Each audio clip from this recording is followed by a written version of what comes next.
What's up, peeps? L Awesome, up the JKL Awesome here. And I wasn't gonna do this video, but a lot of people have been getting at me, asking me my thoughts and whatever. So I figured I had to do it. Funko, 50% drop. What are my thoughts? All right, guys. So about, I don't know, a year and a half ago, I was pushing, actually it's more than a year ago, so probably a year and a half to 2 years ago, I'll put some graphics up on the screen if I go through my account and find it. I was pushing to buy Funko Stock. It was about $10, and I was like, listen, well, I was saying you love Funko Pops, so buy the company that makes the Funko Pops, which is Funko. You know, support the company that makes the products you love. They keep making product, blah, blah, blah, whatever. So a lot of people didn't listen to me. Stock price was going up. You know, I've been buying into it slowly. Then of course in May, I believe, was it Bob Iger? I think it was Bob Iger, I'm not sure. Made a deal with Funko, bought like 25% of the company or what have you, so eBay could be the primary secondary market for the primary secondary. That sounds so funny to say, but the primary secondary market for Funkos, and Funko stock shot up. And I was like, sweet, told you guys, get in on it. Then after that, I was buying into it a little at a time. I didn't expect it to spike any further, at least not for a while. But, you know, I kept slowly buying in, getting some options here and there. And then, of course, Funko died a day or two ago. And people, you know, freaked out and asking me what happened and this and that and other. Listen, I've been giving y'all the warning signs for months now. For like the past 6 months, I've been telling you guys, yeah, Funko as a company, they're putting out too much product. They're not making as much money as they should be because we're in a recession, which we're in a recession. People keep thinking, oh, we're not in a recession. We're in a recession right now. It's gonna get worse. Trust me, when I gotta pay $8 for a pack of 18 count eggs, we're in a recession. Milk is going up, eggs going up, rice going up, everything's going up. We're in a recession. So we got that going. And of course, Funko isn't in the position it was 2 years ago when we were in a pandemic and nobody was going out. So all we had was disposable income. So for the past 2 years, Funko has been making money. Well, not 2 years, for 2020 and 2021, they've been making money because we were slowly, first through all of 2020, we were basically in a recession. I mean, not a recession, a pandemic. And coming out of it, you know, we were getting stimulus checks. People still weren't going out as much, not spending as much money of their disposable income on things they would normally spend on. And those of us who love Funkos, the majority of that extra disposable income went into Funko. I was a victim of it. In 2020, I bought more Pops in that single year than I bought any year outside of that. So that goes to show they were making a lot of money when a lot of businesses weren't, because listen, you can order it online, you're making money. But they started producing more because they figured, oh, we're selling so much, let's produce more. But coming out of the pandemic, you're not going to sell as much because people don't have as much disposable income. They're starting to do things that they used to do before. You know, nobody's spending on Funko as much. And then you have the recession, which now people really aren't spending money, not just on collectibles or disposable income, just on necessities. You have to put so much more money into buying necessities that I'm not buying Pops as much.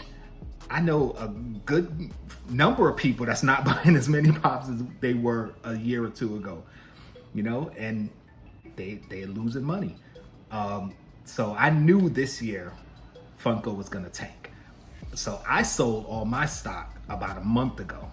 I'm gonna put up on the screen too. If I can find it, I'm gonna try to go back and find when I initially bought a big chunk of Funko, when I sold it, and I just bought more Funko today. I sold it like a month ago, and when the price dropped, I went in and bought a bunch more. From what I understand, Robinhood app put a freeze on Funko. I got Robinhood and I got Stash. I'll actually put links in the description for both. If you want to sign up for either one, I get a little bonus, you get a little bonus. But yeah, I use Robinhood for certain things. I use Stash for certain things. Stash is more my investing account and Robinhood is more my trading account. And there's certain things on Robinhood that's not on Stash and vice versa. So anyway, so on my Stash account, I just bought a bunch more Funko stock, and I'm gonna hold on to it. I might buy a little more. It might keep sinking. We'll see. I'm gonna buy into it because the company as a whole isn't bad. Like I said, a year and a half, 2 years ago, whenever it was trading at like $10. And that's when I bought into it. Now it's trading below $10. It's like 9 something I think I bought at. And it dropped down to like 7 something. So I actually missed buying it for $2 less because I was waiting to see if it was gonna go lower. Then it bumped up. So I said, you know what, let me get in here. It's still under $10. That's where I bought in last time. So yeah, what I'm gonna do is I'm gonna do just what I was doing a year and a half ago. I'm gonna buy into it slowly, every now and then, another few shares, and we'll see where it goes. Because Funko as a company, it's not going anywhere. It's not a failure, you know, it's not gonna go out of business. They might have to do some restructuring. And I'm pretty sure they spent a lot of money, or at least I would hope any good company would spend a lot of their profit on improving the company, on internal improvements, their molding process, you know, the development, R&D, research and development. There you go. I was trying to think of the words. So I'm not worried about Funko as a company. I still love Funkos. I'm still gonna buy Funkos. You guys already know, maybe you don't. I haven't been buying as much. I've been focusing more on my Star Wars. So everything else is kind of, if I get it, I get it. But I'm still collecting Star Wars mostly. But, you know, going into this next year, 2023, we're still going to be in a recession. That's probably still not going to earn that well. But 2024, I think it's going to take off again. Of course, this is hashtag not legal advice. It's not financial advice. I'm just telling you what I'm going to do and what I did up to this point. So I got in when it was low, when I figured Funko was going to be profitable. The price jumped up. I sold at a good point, not at its peak, but it bottomed out, which I didn't know was gonna happen, but I knew the earnings report was coming and I figured it wasn't gonna be that great, so I figured it would drop some, but I sold everything. And I usually don't do that with a stock. I'll sell a good amount of it. Earnings report will come out, and then if it drops more, then I'll buy back in. But I sold all my Funko stock and it tanked, and now I'm getting back in. So it worked out for me this time.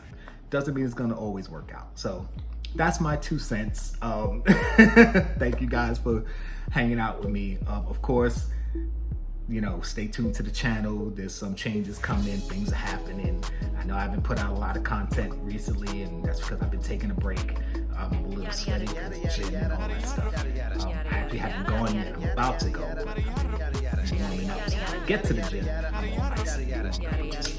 So with all that being said, I'm sorry. I'm just rambling now. Do all the stuff on the screen. Spread love. Can Batman escape? One hint, the worst is yet to come.